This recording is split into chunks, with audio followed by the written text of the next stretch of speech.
Of population-related statistics and monograph reports during the third day of the UASP 7th African Population Conference in Pretoria.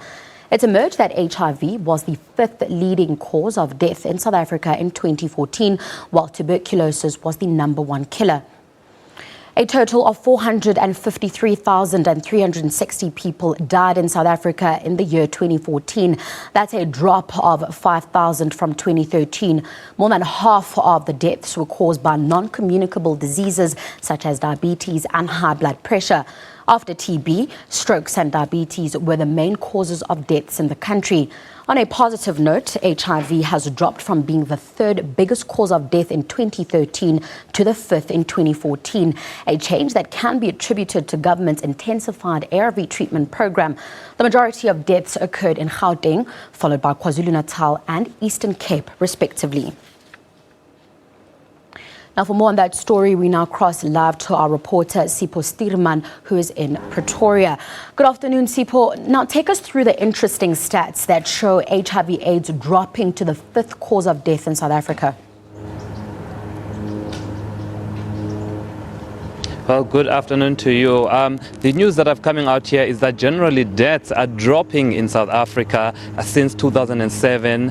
It was in 2006 where the number of registered deaths peaked to over 600,000. But now, today, we're getting the report that deaths in South Africa are just at 453,000, which is a drop of about 5,000 from 2013. And that is seen as a continuing positive trend because as the population is increasing, the deaths are seemingly coming down.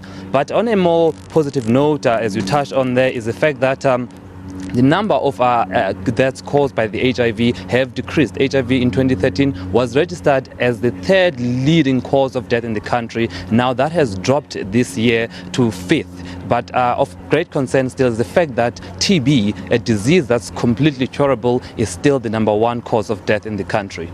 Now, speaking of the number of deaths, what can the drop in the numbers be attributed to?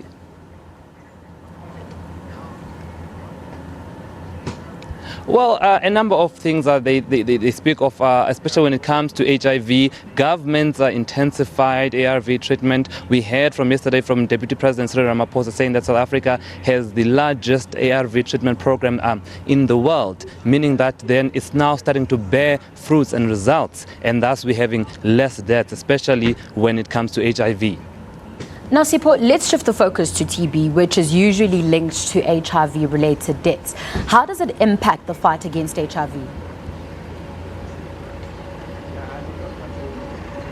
Well, that is a very interesting one, and quite frankly, there's lots of debates around the stats in terms of we know that HIV compromises one's immune system, and then what happens is that opportunistic diseases such as TB will then take over. But then the debate is then, should you register that death as caused by TB when we know that the patient was suffering from HIV and the death resulted as a result of opportunistic diseases? That patient then died. So there's a lot of debate around that. And also another issue is that doctors in the past were reluctant to say a patient has died of HIV, calling a spade a spade. And that was because there are a lot of implications when it comes to life insurances. Even families don't want their loved ones to be declared as died because of HIV, because there are implications when it comes to policies paying out. So I think now what we are seeing that as the stigma around HIV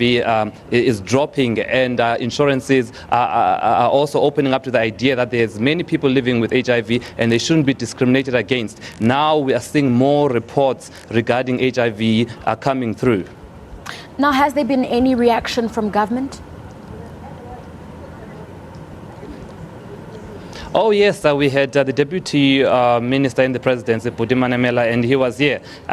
He obviously expressed joy that the results and the investment that the country is making in fighting HIV is actually paying dividends in terms of seeing the number of HIV deaths decreasing. But he expressed concern over the fact that something like TB that is completely curable is still the number one killing disease in the country. But also what came out of the stats is that over 50% of the deaths were caused by non-communicable diseases, meaning that they were caused by diseases such as diabetes, strokes and heart attacks. And we know that those diseases are highly influenced by our lifestyle, by what we eat and by whether we exercise or not. So he urged the country to say, we need to watch what we eat. We need to be conscious of our health all the time. And especially the issue of exercise is not just a PR stunt. The fact that over 50% of the deaths occurred because of non-communicable disease tells us that the country is at great risk of dying through these controllable diseases that are influenced by our lifestyle. Now, just finally, Sipho, Stats SA also spoke about poverty levels in South Africa. What are the latest statistics telling us? Briefly take us through that. Well, the poverty level session is about to come through into the country, but it's more actually just looking at the trends and also looking at how best to measure poverty in the country. So it's a discussion on how do we measure poverty and what policies government needs to put in place to decrease poverty in the country. So that is going to come through as the discussions are going on. Those are some interesting figures indeed, Sipho. Thank you very much. We'll have to leave it there. That was our reporter, Sipho Stuurman, joining us live from Pretoria with an update on recently released HIV/AIDS.